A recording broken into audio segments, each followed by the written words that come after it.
highway dyan sa may Balon Anito. Bago po manito. Oo, sa may bago yan. Sa National Road to eh.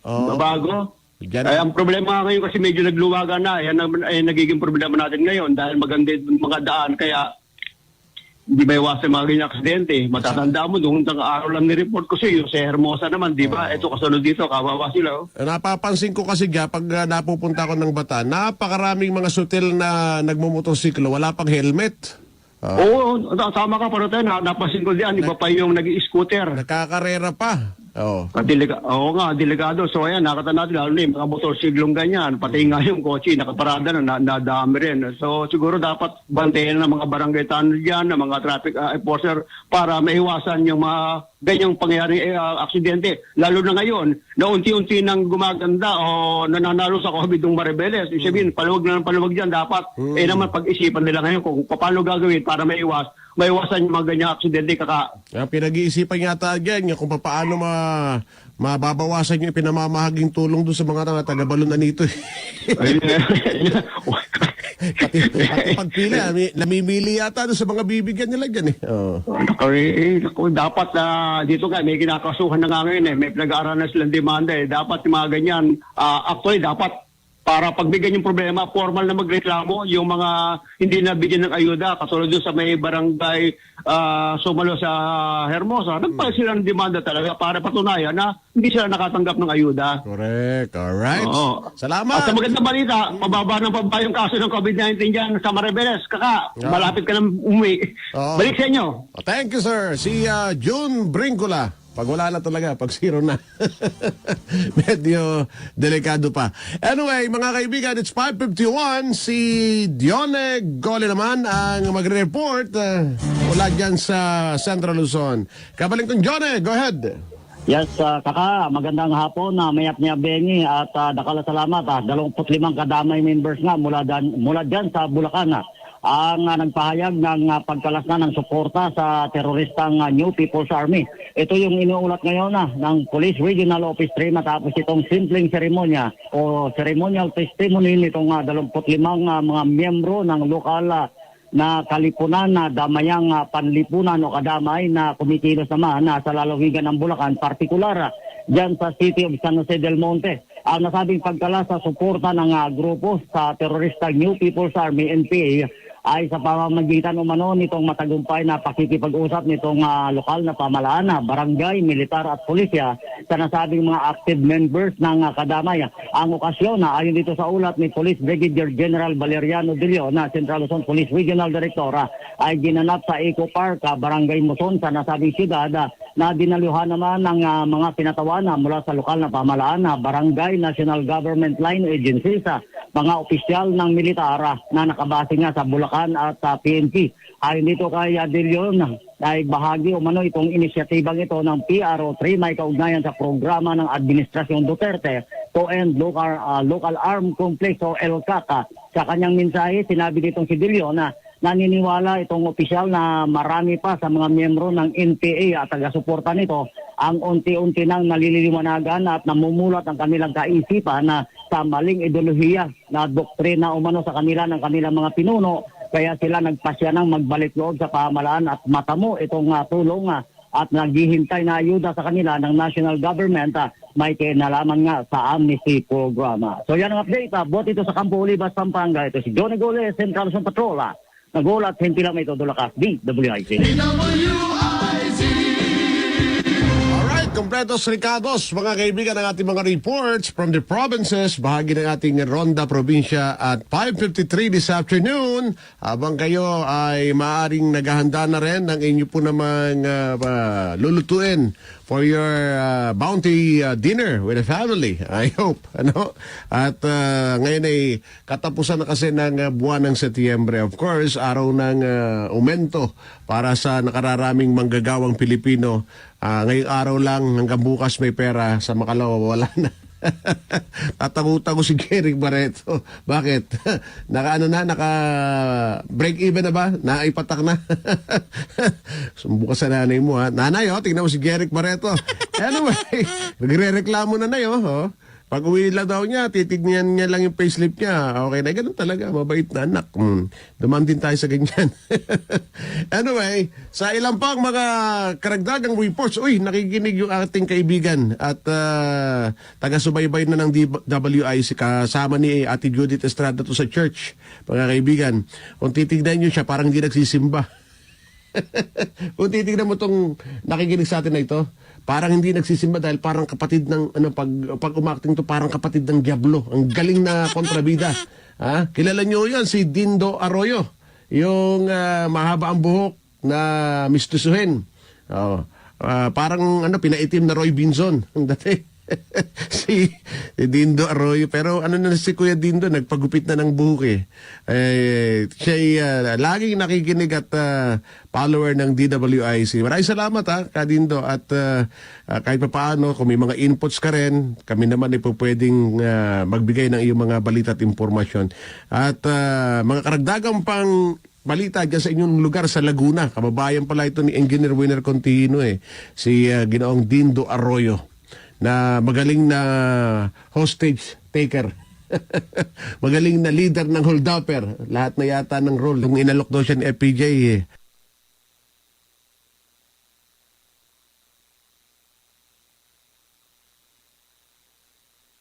walang problema, manager. Magkano talent fee mo? Walang problema, manager. Bote lang ng beer. Papayag ba naman yun? Siyempre, by areglado, at kaya bawat pelikula na naman, hindi, yun ang maganda pag di ka nagpresyo at kaibigan ang turing sa'yo.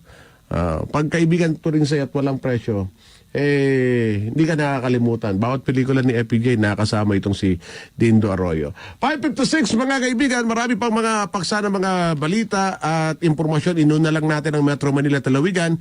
Bahagi ho yan ang ating segment na binabahagi dito sa ating po na mga programa.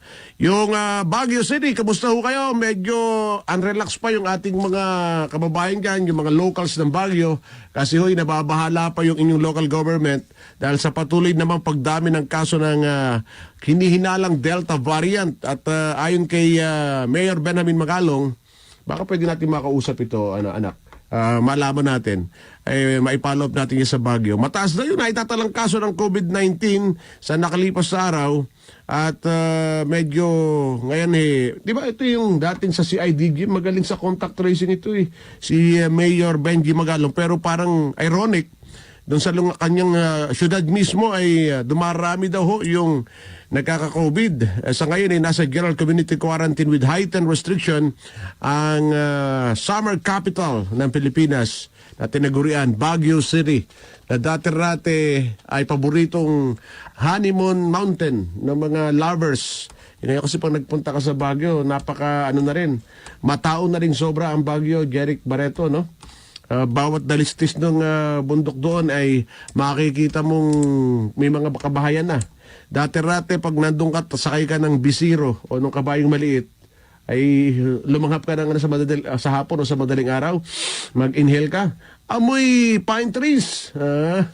Ngayon, pag nag-inhale ka, amoy put trees. Chris, anong amoy na yun? Anong amoy na yun? Ay, nako, ganun sa Baguio ngayon. Kasi, pag silip mo, may umuusok doon sa gilid ng isang burol doon. Naging tambakan ng basura. Sana na-aksyonan nyo ni Mayor Benjamin Magalong. Magaling din naman yung opisyalis yung ating kakilalang si General Benjamin Magalong, now Mayor of Baguio City. Philippine Standard Time, mga kaibigan. At 1 minuto bago ho ay 6:00 na nga ng gabi. Balita na serbisyo pa.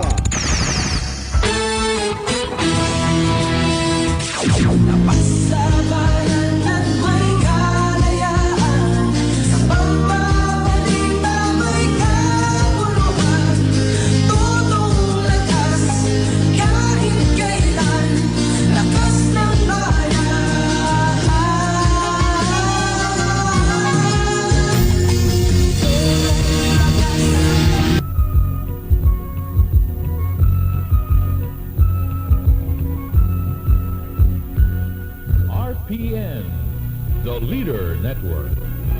D-Triple-X, 1008 kilohertz, the voice of the Leader Network in Zamboanga City. Philippines gears up for his fire. This is Radio Philippines Network. B-Triple-X Zamboanga. B-Triple-X Zamboanga. Pass it on. Pass it on. Pass it on. Pass it on. Jinggoy Estrada live. And millions of views and counting for an outer space-themed music video of My Universe, the latest single from British band Coldplay and K-pop group BTS.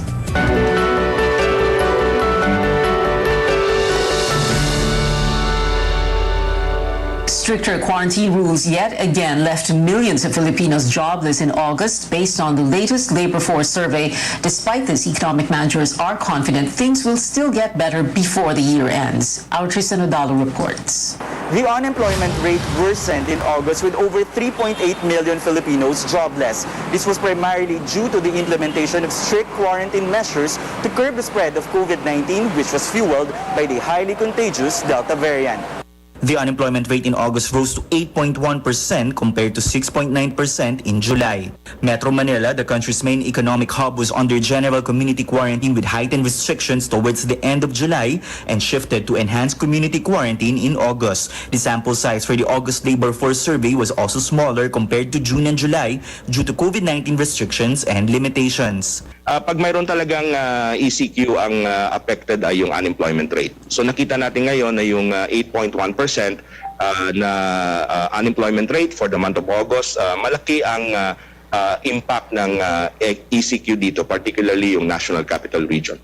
Top 5 industries with large drop in employment includes the education sector, administrative and support services activities, professional and scientific and technical activities, construction, and human health and social work activities. Some 83,000 workers in the human health sector were affected amid the COVID-19 surge. Pero itong human health and social work ay kasama na yung mga hospital activities at medical and dental practices, particularly doon sa human health.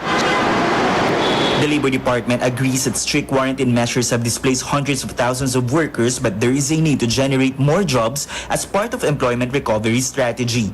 Happy to note of the 1.7 million jobs that have been generated compared to the pre-pandemic labor force survey, which is January 2020. Christmas season, so maganda yung prospects ng ating mga negosyo. So tuloy-tuloy po yung kailangan kasing sabayan ng pamahalaan yung positive outlook ng ating mga negosyante. President Rodrigo Duterte's economic managers are still optimistic for a recovery towards the end of the year as the country shifts to granular lockdowns and speeds up the COVID-19 vaccination program. Tristan Odalo, CNN Philippines. Hours from now, the alert level 4 in Metro Manila is scheduled to end. Members of the Interagency Task Force are meeting at this time to discuss the next alert level for the region.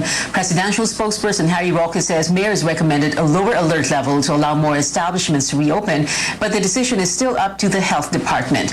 Now, for the Octa Research Group, recent case trends show improvements in the National Capital Region. Octa projects that NCR will improve to moderate risk by late October or November and further to low risk by December. We're quite confident that that trend we're seeing is a clear trend because the positivity rate has been decreasing. Last week, 7 days ago, it was 21% in NCR. Now it's 18%. And this is a 7-day average. It means medical trend because the positivity rate even if we have lower last week, 7 days ago, positivity rate is 21% in NCR. That's a sign that 18%. The trend is actually lower because it means the density of positive cases is also decreasing. Octa adds the reproduction rate, or the number of people that an infected person might transfer the virus to, already dropped to less than 0.9 in most cities in NCR. Reproduction rate below 1 could mean a slowdown in the transmission. Metro Manila and the rest of the country have been under various kinds of quarantine restrictions since early last year. But for Roque, wider lockdowns are not the key to curb the spread of the virus. Ang lockdown po ay hindi solusyon. Hindi po mawawala na tuluyan ng COVID sa mga darating na panahon. Importante po, pag-ingatan natin mga buhay nang tayo po ay makapaghanap buhay. Socioeconomic Planning Secretary Carl Chua agrees, saying intensifying granular lockdowns and following minimum health standards are more effective. Well, the country has been battling the COVID-19 pandemic for 18 months. That's a year and a half, and until now we're still hearing the same concerns from frontliners. They say the government's pandemic response is lacking, especially in the regions. Carolyn Bonkin has that story. Ang mga MHOs, makapagpahinga lang tayo kung nagka-COVID na tayo. It's a fatalistic remark from a doctor describing thousands of weary health workers scarred from battling COVID-19 since March last year. Lahat ng kausap mo pagod. Pagod na kasi 18 months and we're still in the same level. Many provinces are still struggling with lack of basic facilities and resources to beat the virus, making the job of health workers doubly difficult. A doctor in Cagayan Province laments the scant facilities for COVID-19 patients. Kunwari galing ka ng Santa Ana and you have to get admitted to a COVID facility. It will take you 4 hours to travel from Santa Ana to the district hospital that will cater to COVID patients. In the Nagat Islands, testing is only done twice or thrice a week since samples need to be transported by boat. Ang ating pinakamalapit na testing facility ay sa Surigao City, pero yun ay 1 hour away by boat. The nearest facility is a Philippine Red Cross laboratory and patients have to pay. This limits the acceptance of samples from patients with PhilHealth. Otherwise, they will have to pay out of pocket na wala naman sa price range ng average na dinagat nun. For those without health insurance, samples are sent to Butuan City, also in the Caraga region, an additional 2 to 3 hour trip. Slots are also limited because the facility here also processes samples from other provinces. Hindi din kasi namin kayang gawin siya everyday. Mauubusan kami ng driver, tsaka mauubusan kami ng budget para sa gasolina. So, madedelay pa ang kanilang testing. Subsequent testing ng kanilang contact. Isolation facility for suspected COVID-19 cases in the island is still under construction. And because internet connection is limited, manual contact tracing is the next best thing. There are only 20 doctors attending to 127,000 people. The province is in touch with the health department to have a COVID-19 testing machine in the island. But health workers still face another problem, convincing residents reluctant to get tested for fear of losing income. Caroline Bonkin, CNN Philippines. Now, the latest in the Farmly controversy, a witness presented by a lawmaker during a Senate probe denies being bribed into testifying against the government supplier. The whistleblower says it was he who reached out to Senator Risa Ontiveros. He confessed to being hired as Farmly's warehouse staff and that he and other workers were asked to change the even if they were dented, dirty, or expired. Ontiveros and her chief legislative officer presented the witness again today to dispute the claims of Farmly's legal counsel, Ferdinand Topacio. Yesterday, Topacio showed a video supposedly of another warehouse staffer claiming that Ontiveros' witness received money in exchange for his testimony. So yung mga anomalyang yon ay totoo, hindi ito imbento, yung mga substandard na face shield at yung pagpapalit ng certificate ng face shield, ito ay totoo. Inamin na rin naman po ni Miss Mago yun, kaya po talagang ako natotoo po lahat na sinabi ko. Pusang loob ko pong sinabi po sa inyo, tapos wala naman po akong kabayad na hiningit po sa inyo.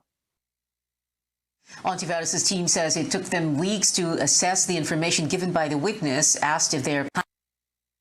Ontiveros says consultations are underway, but for now they're focused on the Senate panel's hearing. Ontiveros says consultations are underway, but for now they're focused on the Senate panel's hearings on alleged anomalies in the procurement of government COVID-19 supplies. The center maintains that Topacio's allegations are an attempt to divert public attention. A Farmly official skips today's Senate inquiry after dropping a bombshell in a previous hearing. In her absence, lawmakers grilled the firm's accountant as well as a former top budget official, former procurement service head Lloyd Christopher Lau. Amor Santos gives us updates from that 10th hearing. Amor? PIA Farmly official Crizelle Grace Mago has not surfaced since her shocking admission that last Friday that the company tampered with the expiration dates of its face shields and thus swindling the government. According to the Blue Ribbon Committee's Oversight Office Management, Mago is practically missing. Parmalee's corporate secretary, Mohit Dargani, said he last spoke with Mago last Saturday morning. On Sunday, Senate Blue Ribbon Committee Chairman Richard Gordon announced that they could no longer contact Mago. He asked the Senate Sergeant at Arms to track her down, something that's also being done by the National Bureau of Investigation. May I request the Sergeant at Arms to please trace her whereabouts so we can find her, because she's a very material witness in this particular case. She's more than just somebody who appears to be a clerk, but I think she knows a lot more, and she does a lot more for Parmalee. Counsel of another Parmalee executive director, Lincoln Ong, claims his client was being forced to testify. He's under Senate custody for allegedly lying in previous hearings. Another resource person, Parmalee Biologicals Rose Lynn, excused herself for medical reasons. During the hearing, Senate Minority Leader Franklin Drilon again quizzed accountant Iluminada Sebial about Parmalee's financial records, including over 7 billion pesos in sales and 33 million pesos in donations to various government entities in 2020. Sebial said she was paid 4,000 pesos to sign the financial statement, basing it on a mere list because Parmalee refused to give supporting documents. Gordon ordered the issuance of a subpoena for Parmalee's chief accountant. Meanwhile, lawmakers again grilled resigned Undersecretary Lloyd Christopher Lau, then head of the Budget Department's Procurement Service, for using the suggested retail prices basis for the wholesale purchase of COVID-19 supplies. Lau had caught the ire of lawmakers during previous hearings, and it was no different this time. Mr. Lau, are you smirking? No, Are you no, smirking, Mr. Lau? I'm smiling, Mr. Chairman. So Kasi po, what's funny? yung insist What's natin, funny? Why is it funny? Yeah, if I find it humorous, Mr. Chairman. It is not humorous when you overprice, Mr. Lau. Yeah. It is not humorous when people are dying because of substandard materials, particularly. People are dying, that's why we procured it for them. Yeah, you procured it substandard for them. Gordon also reprimanded Lau for raising his voice in an interpellation by Senator Riz Ontiveros, reminding him that he has no immunity in the Senate despite the support he has been receiving from President Duterte, no less. Back to you. Amor, let's go back to Crizel Mago. Didn't she make an official statement saying that she needed time to think, but that she was willing to cooperate with the probe? That's right, Pia. But as far as the Senate Blue Ribbon Committee is concerned, Mago is missing because she has not made any form of communication with them, not an email, not a response to text messages or to phone calls. And Gordon also said it's difficult to verify if the official statement really came from Mago. Now, yesterday, CNN Philippines received a phone call, and it was from an unknown number. The person identified herself as Crizel Grace Mago, saying she was confirming that the official statement came from her, but then she refused to answer any questions from us. Pia. Amor Santos there reporting. Still ahead on Newsnight, an opposition coalition endorses Vice President Leni Robredo as its standard bearer for the elections. Find out what Robredo has to say. And an up-close conversation with Jinggoy Estrada, who is running for the Senate next year. He joins us live here on CNN Philippines. Stay tuned.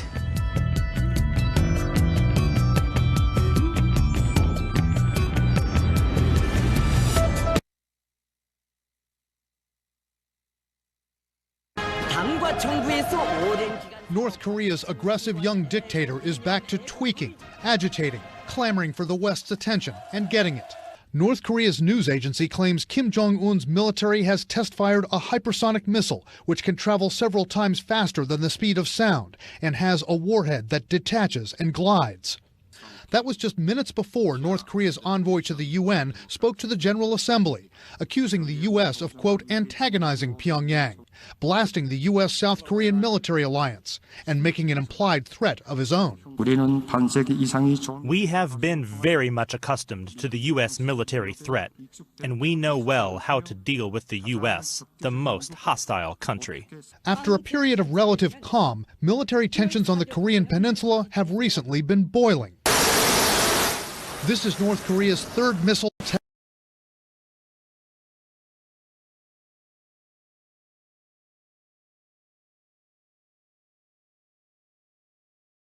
I'm Cristela Bello, your 2021 Ginebra San Miguel calendar girl, here to show you just how far a ganado sa buhay attitude can take you. Kaya samahan niyo akong kilalanin ng mga taong pwede nating pagkuhanan ng inspirasyon lalo na sa panahon ngayon. Here on Bagong Tapang Stories.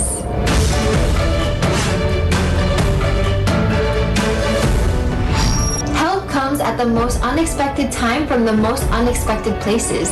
And for filmmaker Peter Polillo, it came when he and his wife were struggling to survive during the pandemic. Dati, sunod-sunod ang pag-shoot ng commercials, wedding videos, at iba pa. Pero dahil sa COVID-19, he lost his source of income. Pati ang kanyang asawa na empleyado ng isang manufacturing company ay nawalan din ng trabaho. While others might have given up, Peter did not. Ginastos niya ang kanyang savings.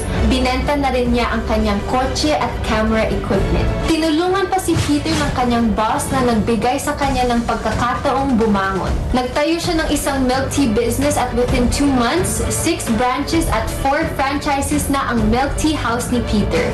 Nagbigay si Peter ng trabaho sa mga out-of-school youth at iba pang hindi makahanap ng pagkakakitaan sa oras na ito. He also started the 10 Drinks, 10 Hospitals project na nagbibigay sa COVID-19 frontliners ng libreng milk tea. With just a little bit of help, Peter went from being in debt to being a success story. Everywhere in the Philippines, there's an unsung hero whose story is just waiting to be told. Just goes to show that even in our day-to-day life, anyone can embody that bagong tapang spirit. I'm Cristela Bello, your 2021 GSM calendar girl. See you next time for more stories na nagpapakita na kahit may bagong hamon sa buhay, may bagong tapang sa One Ginebra Nation.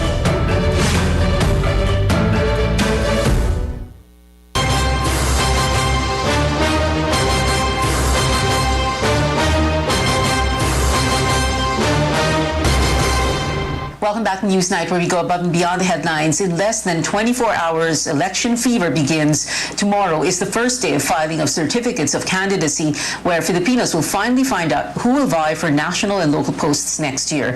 Melissa Lopez walks us through the process. Filipinos get an additional 3-week opportunity to enlist and the chance to vote for the next set of leaders in the May 2022 elections. Poll commissioners unanimously decided Wednesday that voter registration will resume from October 11th until the 30th. Voters may line up at COMELEC offices or mall registration desks until Thursday, September 30th. A week-long break will give way for district offices to receive the certificates of candidacy of politicians looking to join the 2022 race. Applications for first-time voters, transfer of districts, and reactivation will be accepted Mondays to Fridays from 8 in the morning until 5 p.m. COMELEC offices will only offer Saturday processing on October 30th, the last day of registration. Spokesman James Jimenez says the relatively shorter registration hours are more than enough to accommodate those trying to beat the deadline. Filipinos abroad are also given more time to sign up to vote next year. Registration activities in foreign posts will continue until October 14th. As with any planning, may allowance talaga yan. Basically, what this means is we're gonna dip into that slack time. To do this for the benefit of the people who are asking for it. The public clamor, again, is really very loud. The House and Senate have passed bills that would mandate COMELEC to grant a 1-month reprieve for last-minute registrants. The Senate even stalled on the poll body's 2022 budget proposal when Chairman Sharif Abbas said last week that the Commission can only allow a 1-week extension. Huwag naman natin hintayin uli na kung saan yung deadline, doon na naman tayo magpaparehistro. So para at least hindi rin tayo mahirapan. Commissioner Rowena Guanzon adds the Magpaparehistro. So, para at least hindi rin tayo mahirapan. Commissioner Rowena Guanzon adds the longer time will allow more Filipinos to exercise their right to vote. Mall-based registration desks will remain an option in October, along with online reactivation for those previously registered but failed to vote in the last 2 elections. More than 63 million Filipinos can vote on May 9th. Melissa Lopez, CNN Philippines. Filipinos continue to troop to malls on the last day of voter registration this month. At a mall in Quezon City, the number of registrants was cut off as early as 3:40 a.m. Only 300 walk-ins were accommodated apart from senior citizens, persons with disabilities, and those who had reservations. But it is a different story at another mall in Manila where the number of registrants dropped after people were given more time to sign up. Wala namang pinagkaiba kung pipila ko ngayon and pipila ako sa ibang araw. Pipila pa din naman po ako. So gagawin ko na po kasi marami rin po ako iniintindi like schoolworks and yung mga gawain ko sa bahay. Bago po ma-extend, tinry po talaga namin habulin September 30 eh. Kaya po tinuloy na rin namin kahit po extended. It's time na po na bumoto na ako kasi po nakakaloka po yung mga nangyayari dito ngayon lalo na for healthcare workers. Voter registration resumes on October 11 to 30. Opposition coalition Isang Bayan is fielding Vice President Leni Robredo as its presidential bet. Now the question is, will she even run for the highest post? Our Angelo Mario has the details. After a long search, Isang Bayan chooses Vice President Leni Robredo as its standard bearer for 2022. Robredo, the coalition believes, is the best candidate to fight plunder and dictatorship. Isang Bayan conveners screened aspirants based on their track record, integrity, competence, and winnability. But why Robredo, who's lagging behind survey results? Isang Bayan convener, retired Justice Antonio Carpio, insists historically those who are leading in surveys early eventually lost. In 2019, the opposition's Ocho Derechos suffered an embarrassing defeat when none of them won a seat in the Senate. Isang Bayan asks Robredo to accept its endorsement to lead the Filipino people in this dark period in history. But if she declines, Carpio says the coalition will meet again. But for them, Robredo turning down its offer is a remote possibility. Until now, Robredo's 2022 plans remain unclear. Among her options, run for president, seek re-election, or lead Camarines Sur as governor. Robredo says she's not losing hope to unite the opposition, but will it even happen? In a statement, Robredo thanks Isang Bayan for the nomination, but she hasn't accepted it yet. She asks her supporters to join her in praying that her decision will be the best for the country. Carpio says Vice President Leni Robredo is in Bicol now, but her office has yet to confirm it. Isang Bayan and her supporters are waiting for her decision if she'll take the fight to Malacanang. Anjo Alimario, CNN Philippines. Still ahead on Newsnight, hopefuls for national posts will converge at a hotel in Pasay City during the week-long filing of candidacies. Get a preview of what to expect there. And Jinggoy Estrada will again try his luck for a Senate seat next year after failing in the 2019 race. We'll get up close with him live.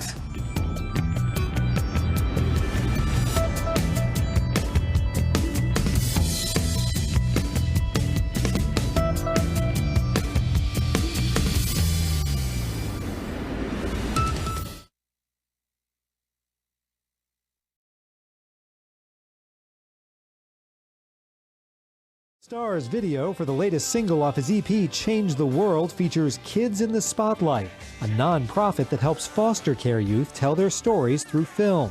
The kids also helped develop the concept for the video and assisted in the directing, lighting, choreography, and other areas. Don't think I can change. Zac Brown Band's The Comeback Tour is on hold after Brown tested positive for COVID-19. Hey, hurry! Are you sure this is the safest place to be? Here's your first look at 13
watching Newsnight. I'm Pio Ontiveros. All roads lead to Pasay City as aspirants gunning for the highest posts next year are set to file their certificates of candidacy beginning tomorrow. Ahead of the busy day, the Commission on Elections says stringent protocols will be implemented at the Sofitel tent. Our Melissa Lopez returns. This red carpet at Hotel Sofitel in Pasay City is ready to welcome aspiring candidates for the 2022 polls. We're pretty confident, that we're going to be ready for first thing tomorrow. I would say we're about 90% ready. To get here, a politician and his team of 3 must go through one-way traffic at the CCP complex. Access is limited to aspirants, their companions, COMELEC officials, and the media. A negative antigen test is required upon entry, which may be done in private laboratories or in swab tents at the hotel. The filing section is divided into 3 areas. One for presidential and vice presidential bets, the next for senators, and the last for party list groups. These seats behind me serve as a waiting area and marker for physical distancing. Security is tight, with 3,000 police and military personnel deployed in and around Sofitel. Actually, yung mga magrarally, legally speaking, bawal po yan. Kasi nasa alert level 4 pa po tayo. We will just exercise maximum tolerance. The area surrounding the hotel will be a no-fly and no-fishing zone beginning Friday until midnight of October 9th. The police also recommended the suspension of permit to carry firearms for civilians to limit threats. Simulation activities were done in case of threats. COMELEC and police personnel say accommodations will be given in case President Rodrigo Duterte or Vice President Leni Robredo will personally file their COCs. Their security detail will not be counted against the limit of 3 companions. Marshals will be deployed to enforce health protocols, including 1-meter distance. Melissa Lopez, CNN Philippines.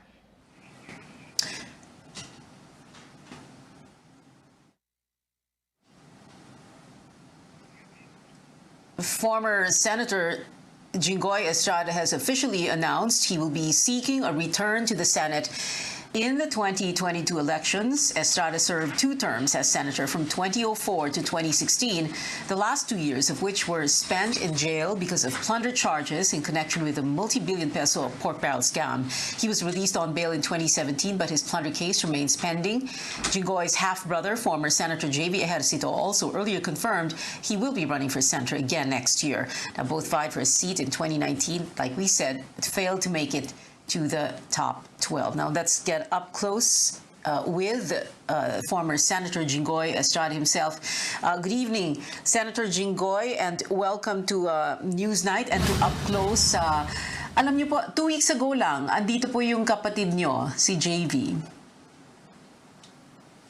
Yeah, I heard that he's also running for the Senate, and I saw on Facebook that he already declared that he was interested also in running for the Senate. Okay, so interesting. The terminology you use, you heard he was running for the Senate, and that you read in his Facebook post, for example. So hindi po kayo talaga dalawa nag-uusap about this, no? About the plans for 2022. Well, I must admit that we talked last month. And face-to-face, Pia. And he was seriously considering running first here in San Juan. And he told me to give him a week to decide. And after which, after 1 week, through a mutual friend, our mutual friend called me up and informed me that he's going to run for the Senate again. He wanted to run in San Juan for what? For mayor or for Congress? Well, he was considering running for a seat in Congress here in San Juan. But unfortunately, after a week, he informed one of friends, some mutual friends, that he changed his mind and he was running for the Senate. Oh, interesting also, Senator Jinggoy, you say that you met face-to-face. Was this a meeting that you planned, you asked to see each other, or was this an accidental meeting when, you had to get together, I guess, to talk about your dad, no? Well, it was a planned meeting organized by a mutual friend, actually. And the meeting was held here in San Juan. I see. Okay. Well, well, speaking of your brother, the last time both you and JV ran for the Senate in 2019, like we already said in the introduction, medyo laglag kayong dalawa eh. Nag-number 13 si JV, nag-number 15 po kayo. Who's to say that will not happen again? Well, I hope that won't happen again. I'm hoping and praying that won't happen again. My appeal only to JV, wag nang magsisiraan, wag nang magpahapyawan. Let's just concentrate on what we can do for our country. I-promote natin yung sarili natin advocacy sa public, and let the people decide. Ako naman, as an older brother, ako naman, I also want him to win, and I also want myself to win also, para mas marami kami matulungan.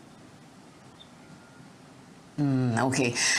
In 2019, the other problem, Senator Jinggoy, of course, was, at napansin to ng lahat, para bang the Estrada family was spread too thin because you had your father running for mayor in Manila, Jerica running in San Juan, and then, both you and JV running for the Senate. Para bang masyadong, masyadong kalat eh. You were all over the place. And therefore, you had San Juan as your bailiwick or balwarte. You had Manila, in a way, as balwarte ng tatay po ninyo, in a manner of speaking. And then there were 4 of you running and nawala lahat. Yes, I must admit that during the last elections in 2019, 3 of us, actually 4 of us, no, 5 of us were running at the same time, no? My daughter, Janela, ran for mayor here in San Juan. My dad was running also for mayor in Manila. Jerica, my other sister, was also running for councilor in Manila. And JV was also running for the Senate. Kaya talagang medyo, I had to attend also to the needs of my daughter here in San Juan, and also to my father. I also had to support him. And I cannot do all the things at the same time because I was also campaigning for myself in the provinces. So medyo na out of focus talaga. Now that I will be running all alone, so siguro I can focus myself. PMP, of course, is your father's party. In 2019, medyo involved pa siya sa usapan ng pamilya as to who would run where and saan mapupunta yung suporta, etc. But itong 2022 elections, itong pagtakbo ninyo ni JV, did you consult your father or he has no more say sa mga plano ninyo ni JV dahil, well, matatanda na kayo. You're both adults. You can make decisions for yourselves. Pia, you're coming in garbled. I really can't understand the question. You're coming in real garbled. Okay, sorry. Is your father involved in this decision-making process ninyong dalawa ni JV para kayo dalawa tatakbo as a father, 2022? I have already informed my father about my intentions of running for the Senate. And I also informed my father that Senator JV has also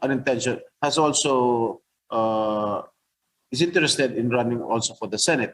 And sabi niya sa akin, if I will choose between the 2 of you, pag pinaboran niya ako, syempre sasabihin ni Senator JV na, mas mahal ng dati ko si Jinggoy. Pag pinaboran naman niya si JV, sasabihin ko naman, mas mahal ng dati ko si JV. So ayaw niya na makialam. We're both, sabi niya, matatanda na kayo, you can decide on your own. Basta ako, as a father, I am here to support both of you. Okay. I have a few other questions, Senator Jinggoy, that I wanted to tackle with you. And then, like 1 or 2 questions, and we just need to go to a break, then we'll get back to it now. But first, this question, because we have this pandemic, and there is a lot of criticism, a lot of observations about the way the government has handled, or the government response to, or the government's pandemic response. So if you were to win in 2022 and you would go back to the Senate, how would you manage, or how would you want the health crisis managed differently? Well, first of all, we're as a senator, we're only here to legislate laws. We're only here to pass laws. Okay. What I want to happen is that right now, especially during the time of pandemic, my advocacy, even before I entered the Senate in 2004 and when I was re-elected in 2010, I chaired the Committee on Labor, and one of my advocacies was to have jobs or create jobs for our people, especially the masses. Now, how can you do that at this time of a pandemic? It is hard. It is really very, very hard to do it in times of this crisis. Now, what I feel is that the private sector, the private sector must be involved in helping our government. Kasi itong mga pribadong sektor, ito yung mga nakakaalam sa mga negosyo. They have the knowledge, they have the capacity to engage in businesses. So, dapat tulungan nila yung ating gobyerno para makapag-generate or makapag-create ng mga trabaho para sa ating mga kababayan. All right. Senator Jinggoy, we're going to go to a quick break and then we'll get back to this interview with you. Also, when we return on Newsnight, apart from that continuation of the interview with Senator Jinggoy Estrada, Coronation Night drawing closer and closer for the next Miss Universe Philippines and 2 new title holders. And music fans finally getting to watch the newly dropped cosmic collaboration of 2 famous groups. Details after the break.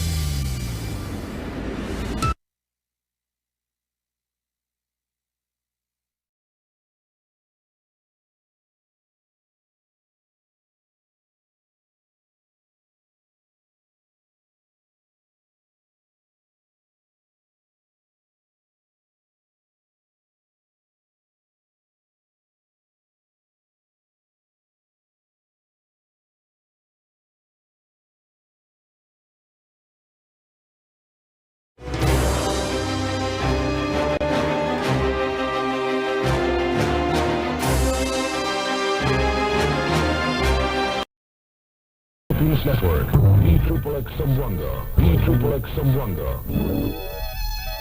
The Great 108.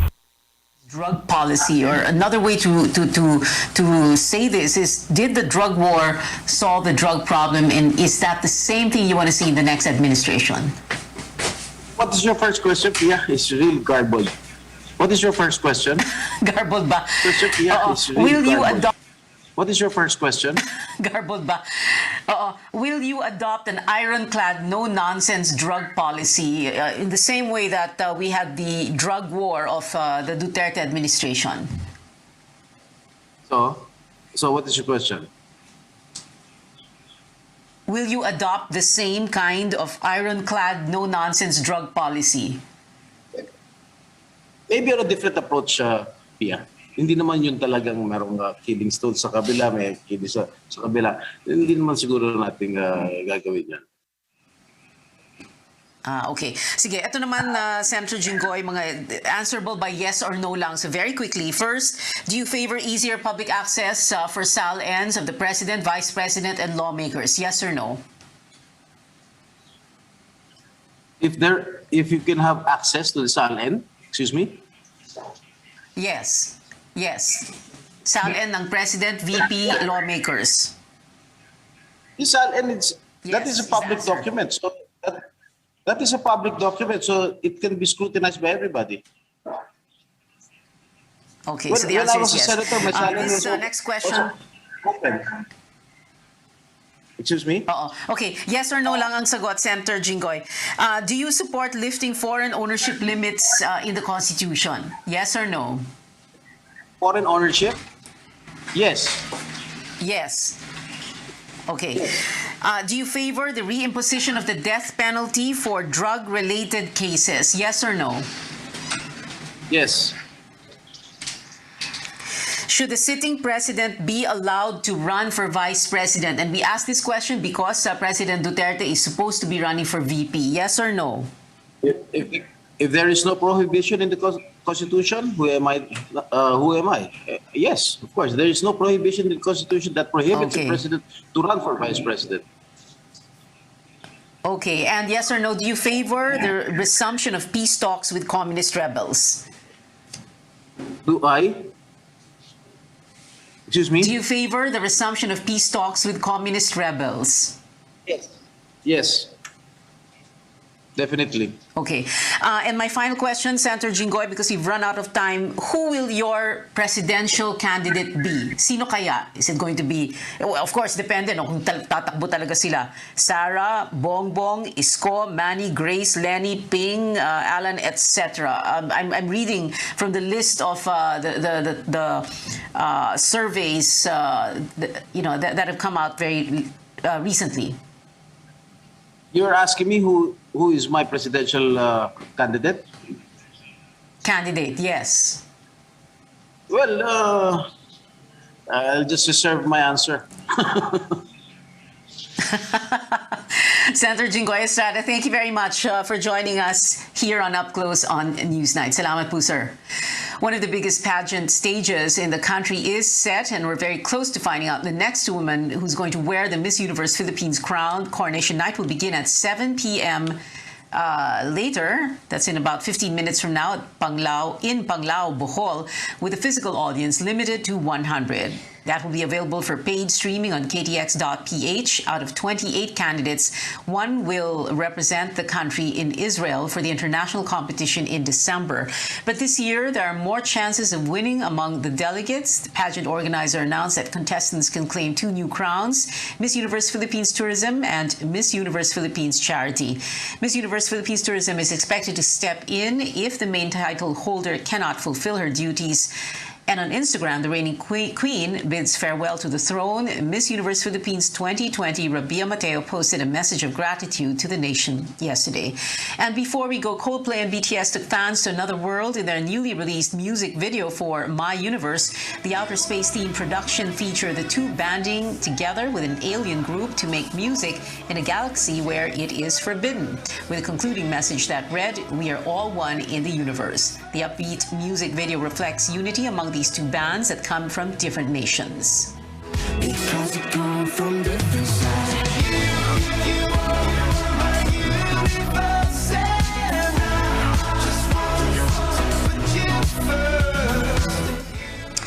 BTS Army and Coldplay supporters alike flocked to watch the much-awaited production, which has gained over 7 million views in less than 24 hours. 86 more days to go before Christmas Day, and that is it for now. Thank you for watching. I'll see you again at 7 for News.ph. I'm Pio Ontiveros for Newsnight, where we go above and beyond the headlines.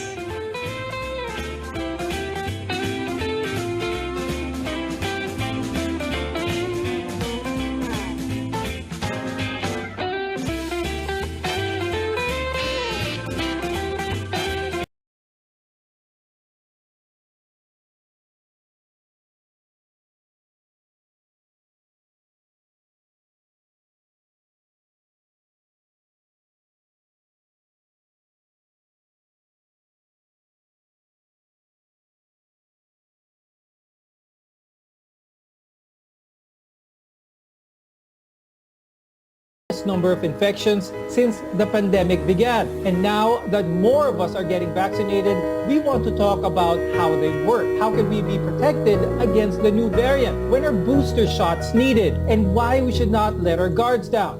I'm Dr. Freddy Gomez. You're watching MedTalk Health Talk on CNN Philippines.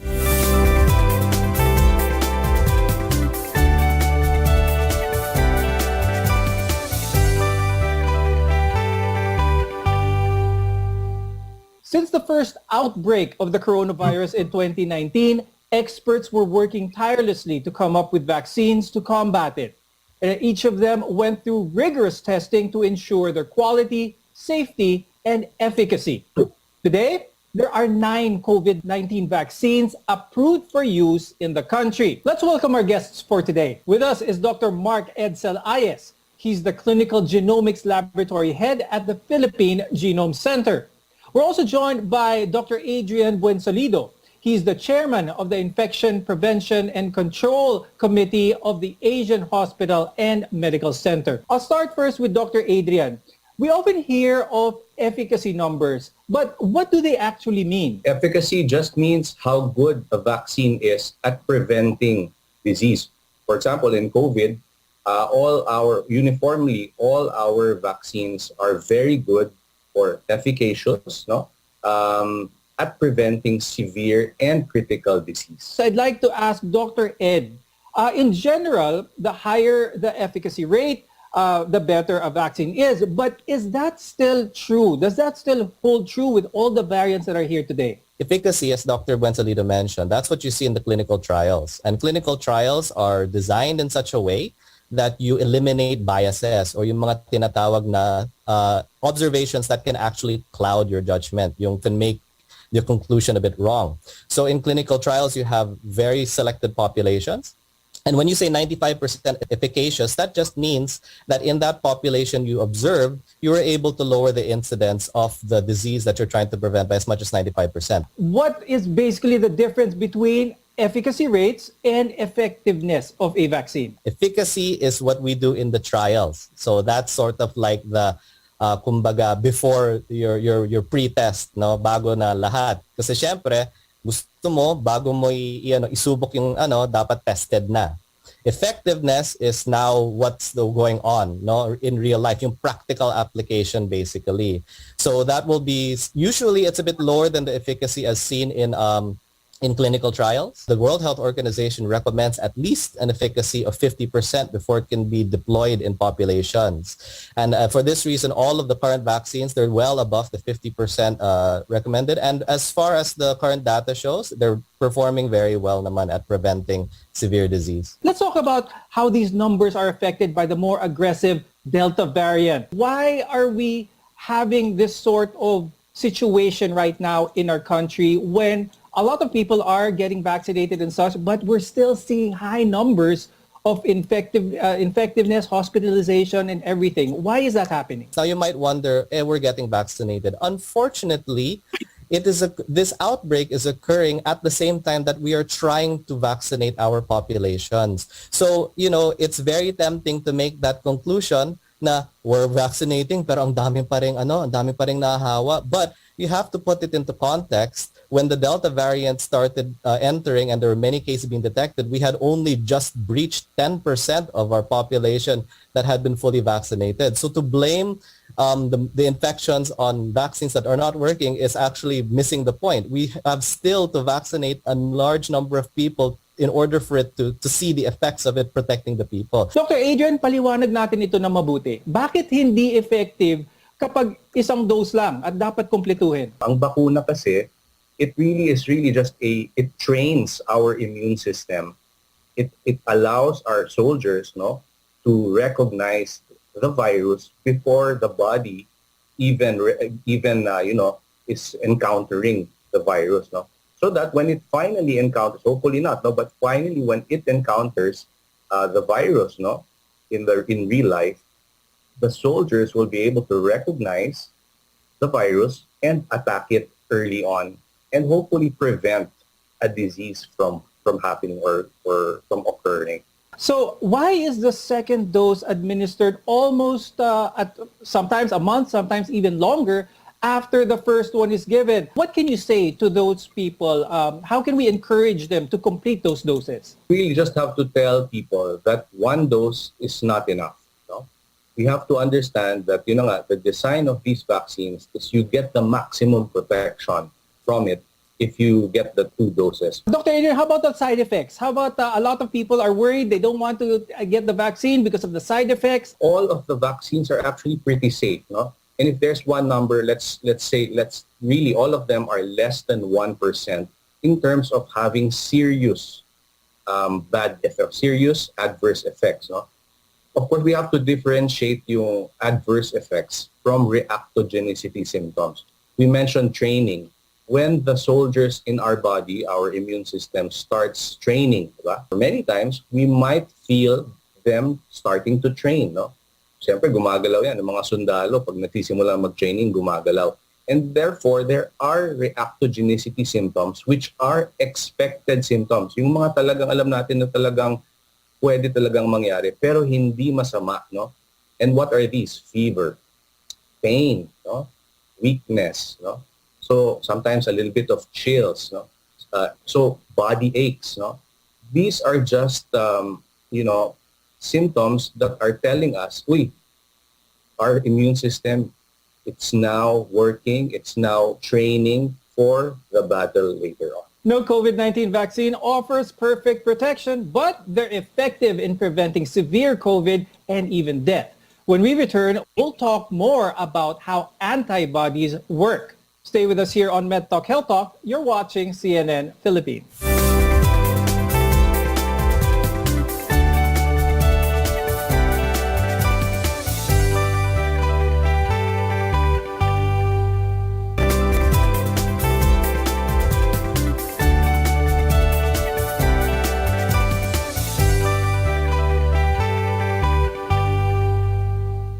The COVID-19 vaccines are a safe and effective way to protect against the virus. They work by allowing our immune system to produce antibodies to fight future infections. And while they each use different technologies to do this, they aim to achieve the same goal, which is basically to end the COVID-19 pandemic. I'm Dr. Freddy Gomez, and welcome back to MedTalk Health Talk. We're your partner in healthcare. Is antibodies the be-all and end-all when it comes to fighting COVID-19? Or are there other factors in someone's immune system that can contribute to the fight? A lot of people are hearing about literally search and destroy. Now that's the idea of how antibodies work. But there are other methods, and even if you like your military analogies, hindi lang nananalo yung gyera sa mga drone lang. So you also have ground troops, and we call these T cells, no? There are very different types of T cells, but some of them are designed to be able to know the enemy, which is also something that your immune system can do thanks to the vaccines. What would a practical way to advise our viewers when it comes to trusting the vaccine was effective when they were given to them? I would say you would know a vaccine is effective if, one, you don't get sick. And number two, if you do get sick, that it's not that severe. You don't end up having to go to the hospital. These vaccines are very sophisticated. They're manufactured in very stringent setups that it's not hindi yan basta-basta. So they have to pass through a lot of safety net. And that's the reason why it takes quite a while to have them approved, no? But as far as all of the vaccines that have been approved for use for emergency use authorization, they have met all of these requirements. So I would say that people would really have to trust in our health agencies and also the WHO and the CDC for their guidance with regard to the safety and efficacy of these vaccines. If you are fully vaccinated and you do get COVID-19, your symptoms would be shortened, or you may not even feel symptoms at all. That's why a lot of people now think that those who are fully vaccinated and get infected, are they still as contagious? Are they still as infectious as someone who has not been vaccinated? Dr. Adrian, can you answer that one? If you get vaccinated, don't think that you're already invulnerable, that you won't be hit by COVID already. At this time, especially with the Delta variant that is more infectious than the original virus, we still need to maintain our masks, our face shields, our hand hygiene, everything. So we can still get coronavirus, and therefore when we get symptoms, we can't say that this is not COVID. Bakunado na ako eh. We should still suspect and check, because if we don't, we might transmit. If in fact we got COVID, we can still transmit it to our family members, our office mates. If someone is fully vaccinated, do we already know the length of time that these antibodies for COVID-19 are effective or remain in the body? What I'm trying to drive at is the need for boosters, which a lot of people are talking about. Could you answer this one, Dr. Adrian? You have to remember that the vaccines have been there for around 1.5 years or around a year. So this is the data that we have, that the vaccines, we've known them, and we are continuing to collect data for around a year or so. Now, there are studies that have shown that the antibody levels have indeed been going down in some vaccines for around six months, 4 months in some. No? But like was mentioned earlier, it doesn't mean that your antibody levels, just because they are going down, means that the vaccine is totally losing its efficacy. In fact, the studies that have been coming out show that despite the Delta variant, despite the slight waning, no, yung pagbagsak ng kaunti ng antibody levels, magaling pa rin yung mga vaccine from preventing severe and critical illness. My question is herd immunity still relevant? It's still relevant today. Is that still something that we are looking to achieve? And if it still is, initially it was 70%, is that still the number we need to achieve until now, Dr. Ed? In the context of protecting those people who cannot get the vaccine right now. So we're talking about younger populations where the studies that are looking about the safety profile and the dosage needed is still ongoing. And also those people who have reduced immunity, either because they have a condition that, they cannot receive vaccines because their body can't produce the antibodies. So, or cancer patients. So there are populations that will need herd immunity in order to be protected. That's why it's still relevant. The Delta variant is the most contagious and transmissible variant to date, but there are other new variants such as the Mu variant, which is just around the corner. So can additional boosters help protect us from these new variants? We'll tell you more after a short break. We want to be your partner for a lifetime of good health, so stay with us on CNN Philippines.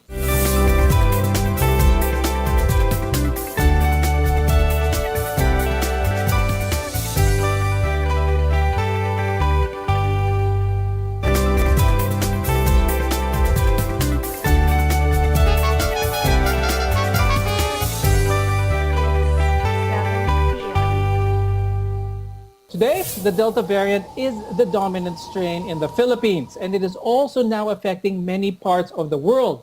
But as with many viruses, we still need to keep our guards up because we keep seeing new variants come into play. So how about boosters for these new ones? I'm Dr. Freddy Gomez, and this is MedTalk Health Talk, where your health comes first. Is the vaccine that was given to us designed around the original variant of COVID-19? Are those still going to be effective with new variants down the road? Right now, we're seeing that with the Delta variant, the original, of course, the vaccines that we have now were designed to prevent the original SARS-CoV-2. No? We're seeing that they're still very good at preventing severe and critical disease. No? However, we have to go back to the original. No? The original SARS-CoV-2 is like a robber, no? Parang magnanakaw. No? So it just wants to rob houses. No? The original SARS-CoV was actually very good at robbing 3 houses. No? So usually one person usually infects 3 people. No? But because of the Delta, kumbaga parang naging mas magaling yung magnanakaw. Instead of 3, it can now rob 6 houses. No? So as time goes on, ganun ang viruses eh. And but some viruses are changed faster than others. Fortunately, sa SARS-CoV, hindi masyado, not as fast as others, no, pero not as slow as others din. We're seeing now the Delta variant, which is a variant of concern. And now there's this Mu variant, which was initially seen last January, which was a virus of interest. Is this another Delta just waiting to happen or something even worse? As with any variant, no, this is a result of mutation. And, the reason why you call it a variant of interest is because the mutations in its genome occur in areas that have clinical consequences. No? Like, for example, in the Delta variant, the reason why it is a variant of concern is because it has a mutation in one of its areas, which makes it very good at entering the cells. No? And you also have, for example, I'm not sure if people remember, but the Beta variant, we used to call that the South African variant. No? That one has a mutation in its spike protein, which is that's the protein that connects to our cells, no, in order to infect. And it's also the portion that our antibodies attached to. So because it mutated in that area, no, the antibodies might not latch as well. Yun ang sinasabi ni Dr. Buensalido na nag-iba yung itsura, no? So it's like your soldiers sinabi, oh, yung tao no may bigote, and then nawala yung bigote ng tao. So iisipin, siya pa rin ba? Things like that, right? Would boosters be a good argument for this, or the need to take a booster shot a good argument for this? The basis of whether or not you'd consider a booster is more on the signal. When you look at the effectiveness, and that's why we follow up the populations who have been vaccinated to see whether or not there seems to be a decrease in the effectiveness. For example, some people have brought it to my attention because they're wondering. Like the CDC is already recommending booster shots in certain populations. And this is what we mean, because they're seeing the signals that the effectiveness of the vaccine is starting to decrease in those particular populations. So we're talking about people who have immune deficiency issues or taking medications that can interfere. So dun pa lang, they're seeing that the signal is dropping. But as far as the regular me and you, the normal population is concerned, it looks like the vaccines are still effective. So until they see those early signs, those early signals that the effectiveness is starting to wane, tsaka na lang natin pag-iisipan na baka we need a booster. No? But for now, it appears to be it's still working. When we say booster, are we referring to the same brand of vaccine that was initially taken, or are we talking about a different brand, changing to a different type of vaccine as a booster? Traditionally, of course, it would be the same one, but understandably, because of the logistics involved and the worldwide demand, mixing became a question that was raised. Right now, there are safety studies that show that there does not seem to be harm mixing, meaning you're not expecting any adverse events or anything bad happening. But the efficacy of mixing is the one that's still being looked into. We hope we're able to answer your many questions about COVID-19 vaccines. We'd like to thank our guest, Clinical Genomics Lab Head, Dr. Mark Edsel Ayes, and Infectious Disease Specialist, Dr. Adrian Buensalido. Maraming salamat sa inyong expertise at tulong. Get vaccinated, don't hesitate, don't be afraid. The COVID-19 vaccines are safe and they have been thoroughly tested. And these vaccines will save lives. I'm Dr. Freddy Gomez, and we'll see you again next time. Stay safe, everyone.